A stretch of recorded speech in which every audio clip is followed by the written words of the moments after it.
Perfect na ba ang Maha Blanca? Dahil nandito ko sa show ko, gawin nating matcha yan. Ano, tara? Tara! Kenkoy!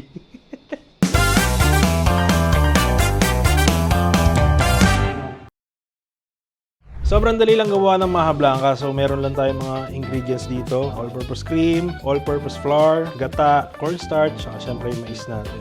And syempre ito, ang magpapaiba sa ating Maha Blanca, matcha.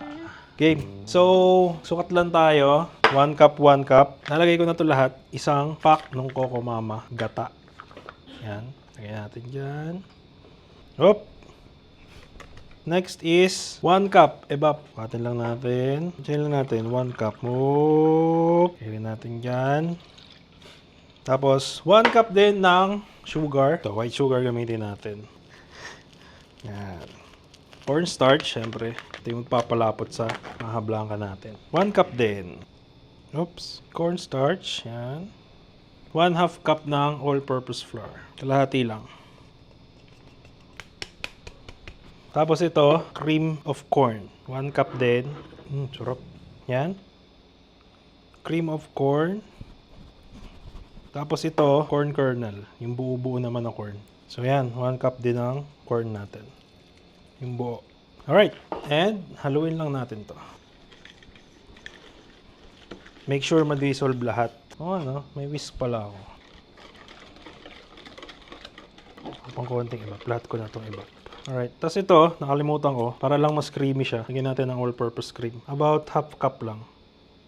Yan. Dapat walang mga lumps. Halo-halo lang. Alright, so yan. Ito na yung mixture natin. Hinati ko lang to kasi meron pa tayong isang gagawin pa dito. So, ito muna tayo. So, itong mixture natin na to, gagawin naman natin tong matcha Maha Blanca. Dadagdag lang tayo dito ng, syempre, matcha powder. Yan. Konti lang. Tansyahin na lang natin. Oops. Yan. Yan. Kailangan natin siyang madurog.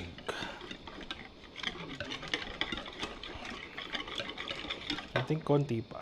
Yan. And then, syempre, medyo pangit pa yung kulay niyan. Susuportahan natin yan ng food color. Konti lang. Tansyahin muna natin. Oops. Yun. Tansyahin muna natin. Panda. Yan. Okay na yan. Yan o. Ganyan lang siya. Diba? Mukhang mukha ng matcha. Yan o. Matcha yan. Pandan yan eh. Gawin eh. Alright, so yan. After natin mahalo yung mixture natin, ilipat na natin sa pan. Patay muna tong pan Hindi ko muna yan bubuksan. Tapos ngayon, tsaka natin siya bubuksan, low heat lang. Hintayin muna natin siyang kumulo. And then, ito ang nakakapagod sa paggawa ng Maha Blanca. Ito kasi, non-stop mo itong hahaluin hanggang maluto. Papansin mo yan, kakapal yan ng kakapal. So, habang kumakapal to, pabigat ng pabigat yung halo natin. Hintayin lang natin kumulo. Tapos pag kumulo, lowest heat ang gagawin natin. May Maha Blanca. Yan na bumuo na siya. Kailangan mo talaga siyang haluin ng haluin. Non-stop halo lang talaga to. Kung napapansin mo, yan medyo lumalapot na siya. Nabubuo na. So, continuous lang, halo. So, yan. After ilang minutes, makita mo yan, bumubuo na siya. So, malapit na to. Konti na lang. And, important is, huwag mo siyang titigilan talaga ng halo. Kasi, maninikit yung ilalim. Masunog. Yan. Okay na to. Pag ganyan na siya, yan, nabubuo na. Yan. So, patayin natin yung kalan. Then, sa malinis na bowl, yan. Kailangan i-transfer agad natin to kasi mamumuo na siya. Tingnan natin dyan. Uy. Tapos, pantayin natin syempre. So, that's it. Ang gagawin lang natin dito is, papalamigin lang natin siya. Chill natin, bago natin tikman.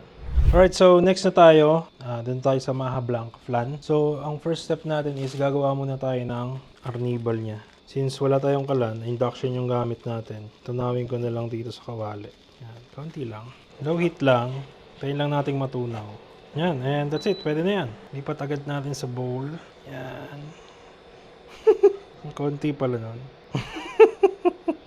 Ang konti pala nun. Konti pa. Diyan pa tayo ng konti. Isang patak lang pala yun. Isa pa. Yan. Siguro enough na to. Okay na yan. Yan. Sinasabi ko. Diba? Makagawa tayo ng arnibal. Okay na yan. Kakalat na rin yan mamaya. Alright yan. So after natin malagyan to ng arnibal, Ito na yung mixture natin. Gumawa lang ako dito ng mixture. Ito yung tira ko nung nakaraan. Actually, mixture ng leche flan natin. So, salin lang natin dito. Salain natin. Konti lang kasi kailangan natin ng space para sa maha blanca din natin. Yan. Oops. Yan. So, after nyan, lagyan lang natin ulit ng foil. Yan. Ayan, lagyan lang natin ng rubber band para secure. And steam natin for about 35 to 45 minutes. Covered. Alright, so ayan, steam muna natin to and balikan niya ako mamaya. Alright, so after natin ma-steam yung leche flan, okay na yun. Pinalamig ko muna. So proceed na tayo dito sa mixture ulit natin ng maha blanca. So ito yung white lang siya. Haluin lang ulit natin kasi nagsisettle sa baba yung cornstarch natin. And then, lagay ulit natin dito. Yan. Then, buksan natin ulit yung kalan. Yan. And same procedure lang, katulad nung sa matcha natin kanina. Halo-halo lang to, low fire, hanggang sa mabuo siya. Alright, tapos yun, balikan nyo na lang ulit ako mamaya. So, at this point, pwede na to. Okay na ako dito sa maha natin. Yan, ano, buo na siya. So, ready ko lang yung lalagyan dito. Ito na yung leche flan natin kanina. Yan. Manipis na layer lang yan ng leche flan. Dito na rin natin to bubuin. Lagay na natin dyan. Oops. Ayan, pantayin lang natin. Yan. And that's it. Tapos na yung second dish natin. Yan. So, papalamigin ko lang din ulit to. And then, tikman na natin and husgahan. Alright, so after natin mapalamig, chinilled ko na yan. Ito na yung ating maha blanca. So, yan. Bago natin tikman, syempre, ano ang nawawala dyan? Cheese. Syempre, lalagyan natin yan ng cheese. Yan o. Sarap to pag makeso eh. Tingnan mo naman yan, gar. Ano? Matcha, maha blanca. So, physical appearance, check natin. Sobrang weird ba niya? Yes, sobrang weird niya. Kasi, ngayon lang ako nakakita ng green na maha blanca. Pero feeling ko may potential to eh. Kasi masarap naman yung maha blanca and in a normal way naman natin ginawa. Ang pinagkaiba lang, nilagyan lang natin ng matcha. And ang matcha naman is isa sa favorite flavor natin ngayon, di ba? Ako personally, gusto ko matcha. So yan, tikman natin. Yan, kuha akong cheese. Okay, you know. Tama ba yan? Matcha yan, men. Amoy. Meron siyang konting-konting hit ng matcha. Alam mo yun, yung medyo grassy, earthy, parang mapait na amoy. Amoy na amoy maha blanca pa rin. Tikman natin.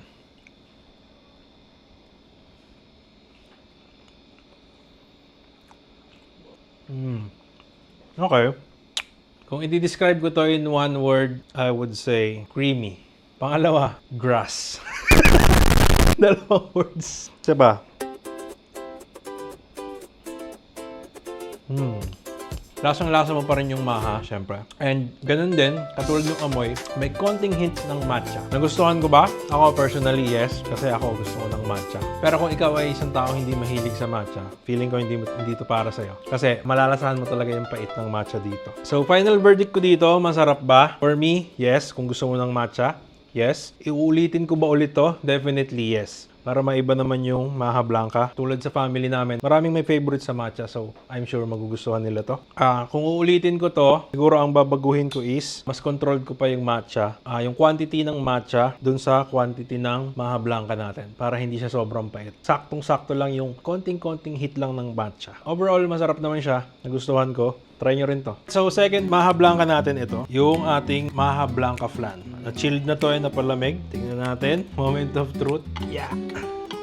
Up. Up. Up. Uy! Tingnan mo naman yan, boy. Kita mo ba yan?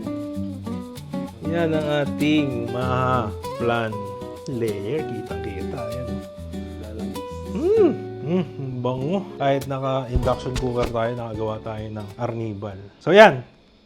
Appearance. Siyempre, appearance. 10 to sa akin. 10 out of 10. Kasi siyempre, para lang siyang leche flan na dalawang layer. And kita mo pa rin yung layer ng maha blanca dyan. Ito yung leche flan. Hindi lang ganun ka-perfect yung leche flan kasi nga, hindi naman ako sanay gumawa ng leche flan. Ngayon ko lang ginawa yung leche flan dito lang sa vlog. Pero, magkakatalo to sa lasa. Weirdness level, sakto lang. Hindi man siya ganun ka-sobrang weird. Parang nga siyang pinasosyal na maha eh, diba? Ayun mukhang ang sarap. Alright, so husgahan na natin. Kuha tayo dito. Parang ayaw kong sirain eh. Ang ganda eh, no? Wala eh, kailangan itong tikman. Pwede mo i-frame. Pwede ko ito ipaprint. Pero, uy! Uy! Man.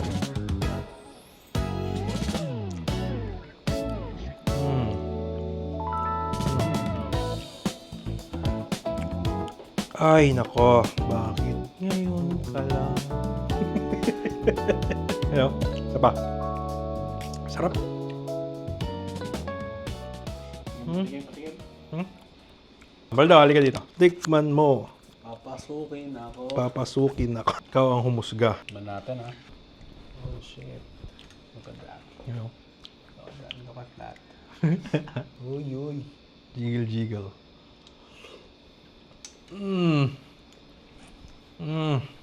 Burn me yan bukas. Gago.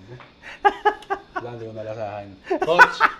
Wala pa parang ito, coach. Walang lasa. Coach, sorry, coach. You know?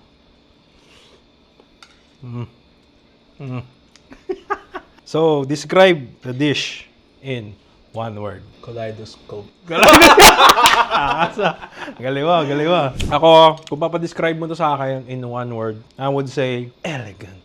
Yeah, boy. Elegant. Kasi, alam mo yung para siyang dessert sa isang social na restaurant. Ganun yung lasa. Texture ng dalawa, ng leche plan tsaka ng maha blanca, sobrang bagay. Pareho silang creamy. Tapos, yung maha blanca lang natin, medyo may bounce. Alam mo yun? Pag pinang-combine, ayun, ako hindi ko rin nakalain. Hindi ako nag-expect ng ganito kasarap. Pero, sobrang sarap niya, promise.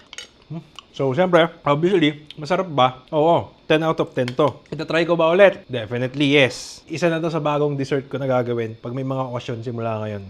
Medyo matrabaho lang siya, pero worth it naman. And alam mo yun, ito yung pwede mong ipagpasikat sa dalhin sa family reunion nyo, tapos papasikat mo, di ba? Pag na-invento mo na luto. Next time, nalulutuin ko to. Kung may babaguhin ba ako, yes. Next time kung gagawin to, tatabangan ko ng konti yung maha blanca. Para ang magdadala ng tamis, yung leche plan natin. Ngayon, medyo matamis siya para sa akin. Konti lang naman. So, wala na ako masabi. Kulit nito. Ayos. Endgame to endgame. Kenko yan, kenko. Kenkoy. So that's it for today. Kung gusto mong i-level up ang maha blanca mo, try mo na to. At kung meron ka rin mga kakaiba o weird food combinations na alam, comment mo naman yan sa baba. Malay mo, try natin dito next time. Hanggang sa muli, ako sa Jed, ang nagsasabing pag boring ang ulam, mag-diet ka na lang. Welcome sa show, Diet ka dito muna, pangkaraniwan, Baldo. tikim ng ulam, kahit makasalanan. Camera lights, tapos kain ka agad. Kung supply, but solid bawat kagat. Woo! Welcome sa show, dito pangkaraniwan, tikim ng ulam, kahit makasalanan. Camera lights, tapos kain ka agad. Kung supply,